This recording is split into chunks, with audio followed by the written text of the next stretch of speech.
Did you know that in 2025 some countries have stopped welcoming American tourists? The reasons go far beyond simple disagreements. The world feels more connected than ever, yet the barriers to travel are rising, especially for Americans. This isn't your average travel vlog. Today we're unpacking the real reasons behind these new restrictions. Geopolitics, diplomatic spats, and safety concerns have all played a part in closing doors to U.S. travelers. Think of it as the world putting up a velvet rope, one that the American passport can't always bypass anymore. We'll break down the official statements, the hidden tensions, and what it all means for your next trip. Let's dive in. From Moscow to Havana, here are the 10 countries where the Do Not Disturb sign is up for Americans. First up, Russia, a country where U.S. relations have gone from frosty to downright frozen. The U.S. State Department's warning is clear: do not travel to Russia. Americans face risks of harassment, detention, and arbitrary law enforcement. With limited embassy support, you're essentially on your own. Russia has responded with strict visa restrictions, making it nearly impossible for Americans to visit. It's a tit-for-tat sanctions on officials, travel bans on tourists. Tourism has become a pawn in a high-stakes political chess match. The message is clear: Americans are not a priority, and sometimes they're seen as a liability. The dream of riding the Trans-Siberian Railway, on hold. Official bans and stern warnings have slammed the door shut. It's a powerful reminder. Political storms can ground your travel plans overnight. The Iron Curtain may be gone, but a new bureaucratic one has quietly taken its place. For now, Russia is off limits for American tourists. Next, China, a country that once welcomed the world, but now makes it tough for Americans to visit. New, stricter visa requirements mean more paperwork, longer waits, and more rejections. It's not an outright ban, but the process is so difficult, many give up. Both governments have issued warnings. Beijing accuses the U.S. of politicizing travel, while Washington warns of detentions and exit bans. The unpredictability is the real barrier.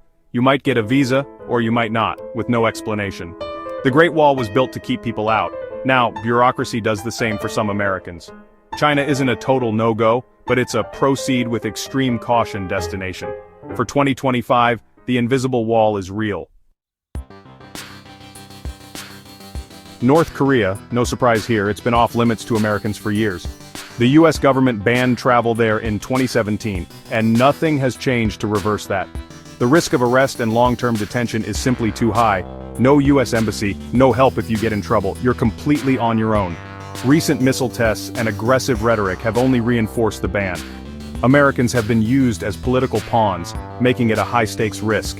Even highly controlled tours are illegal for U.S. citizens. Trying to visit isn't adventurous, it's dangerous and illegal. North Korea remains firmly locked to Americans for their own safety. Iran, a country with a long, tangled history with the U.S. diplomatic ties, have been severed since 1980, and the State Department's warning is at its highest: do not travel.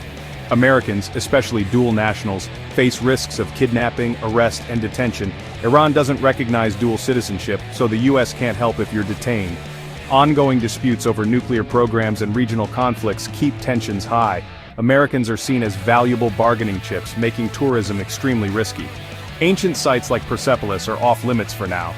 Until relations improve, Iran is one of the most hazardous destinations for U.S. travelers. Cuba, just 90 miles from Florida, but a world away for American tourists. U.S. policy on Cuba is a revolving door, sometimes open, mostly closed. Recent changes have tightened restrictions. General tourism is strictly forbidden. Only specific authorized reasons, like family visits, are allowed. The U.S. Treasury enforces these rules, and violations can mean hefty fines. On the ground, shortages and limited embassy support make travel even harder. For most Americans, Cuba is back on the forbidden list. The door that once opened is now nearly shut. Venezuela, a country of natural wonders but now a no-go zone. Political and economic collapse has made it one of the world's most dangerous places for foreigners.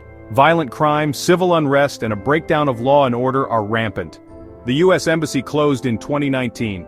There's no help if you get into trouble. Hyperinflation and shortages of essentials make travel unsafe. It's not an adventure, it's a humanitarian crisis. For now, Venezuela is off the table for American tourists. The risks far outweigh the rewards. Saudi Arabia. rapidly modernizing, but still a risky bet for Americans. The tourist visa program exists, but recent political tensions have cooled the welcome. Disputes over oil, human rights and security have created a cautious atmosphere.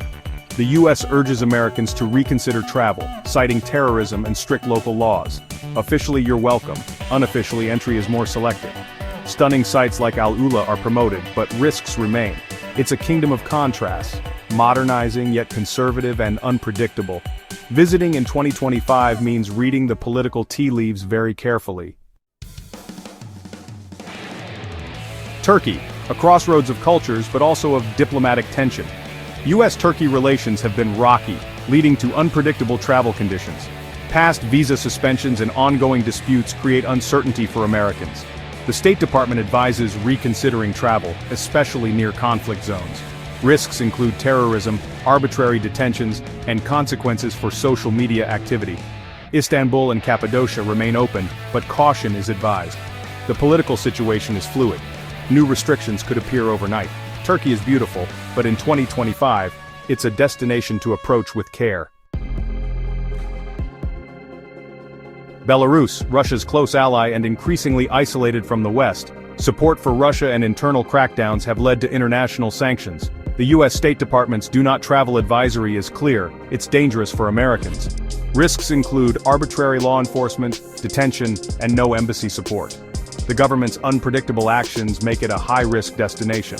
For now, Belarus is behind a reinforced wall, best avoided. It's simply not safe for U.S. travelers. Myanmar, once opening up, now plunged back into chaos after a 2021 military coup. Widespread violence and civil conflict have made it extremely dangerous. The U.S. has a do-not-travel advisory in place.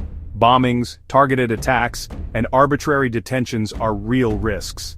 The embassy's ability to help is severely limited.